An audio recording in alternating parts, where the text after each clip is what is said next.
Chapter 34 of The Adventures of Tom Sawyer by Mark Twain. Huck said, "Tom, we can slope if we can find a rope. The window ain't high from the ground." "Shucks, what do you want to slope fur?" "Well, I ain't used to that kind of a crowd. I can't stand it. I ain't going down there, Tom." "Oh, bother, it ain't anything. I don't mind it a bit. I'll take care of you." Sid appeared. "Tom," said he, "Auntie has been waiting for you all the afternoon. Mary got your Sunday clothes ready, and everybody's been fretting about you.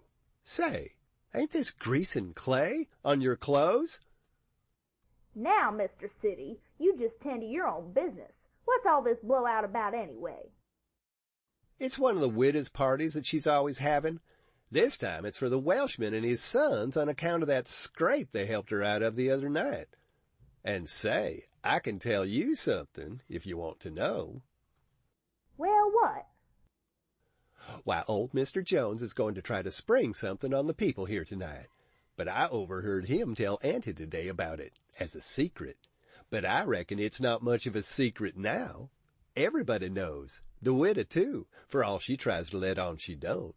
Mr. Jones was bound Huck should be here. Couldn't get along with his grand secret without Huck, you know." "Secret about what, Sid?" "About Huck tracking the robbers to the widow's. I reckon Mr. Jones was going to make a grand time over his surprise, but I'll bet you it'll drop pretty flat." Sid chuckled in a very contented and satisfied way. "Sid, was it you that told?" "Oh, never mind who it was. Somebody told. That's enough." "Sid, there's only one person in this town mean enough to do that, and that's you. If you'd been in Huck's place, you'd have sneaked down the hill and never told anybody all the robbers. You can't do any but mean things, and you can't bear to see anybody praised for doing good ones. There. No thanks, as the widder says." And Tom cuffed Sid's ears and helped him to the door with several kicks. "Now go and tell Auntie if you dare, and tomorrow you'll catch it." Some minutes later the widow's guests were at the supper table, and a dozen children were propped up at little side tables in the same room, after the fashion of that country and that day.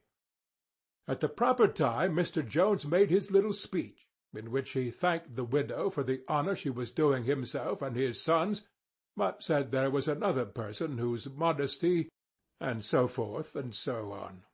He sprung his secret about Huck's share in the adventure in the finest dramatic manner he was master of, but the surprise it occasioned was largely counterfeit, and not as clamorous and effusive as it might have been under happier circumstances.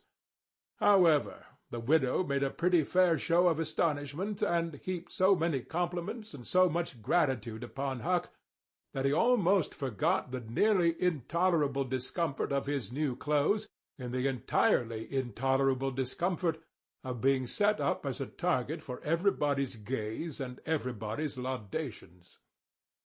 The widow said she meant to give Huck a home under her roof and have him educated, and that when she could spare the money she would start him in business in a modest way. Tom's chance was come. He said, "Huck don't need it. Huck's rich." Nothing but a heavy strain upon the good manners of the company kept back the due and proper complimentary laugh at this pleasant joke. But the silence was a little awkward. Tom broke it. "Huck's got money. Maybe you don't believe it, but he's got lots of it. Oh, you needn't smile. I reckon I can show you. You just wait a minute." Tom ran out of doors. The company looked at each other with a perplexed interest, and inquiringly at Huck, who was tongue-tied. "Sid, what ails Tom?" said Aunt Polly. Well, there ain't ever any making of that boy out. I never." Tom entered, struggling with the weight of his sacks, and Aunt Polly did not finish her sentence. Tom poured the mass of yellow coin upon the table, and said, "There, what did I tell you? Half of it's Huck's and half of it's mine." The spectacle took the general breath away. All gazed, nobody spoke for a moment. Then there was a unanimous call for an explanation. Tom said he could furnish it, and he did. The tale was long, but brimful of interest. There was scarcely an interruption from anyone to break the charm of its flow. When he had finished, Mr. Jones said, "I thought I had fixed up a little surprise for this occasion, but it don't amount to anything now. This one makes it sing mighty small, I'm willing to allow." The money was counted.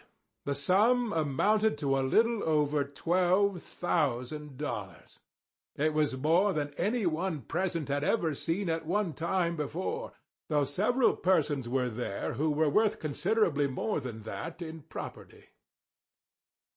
End of chapter 34.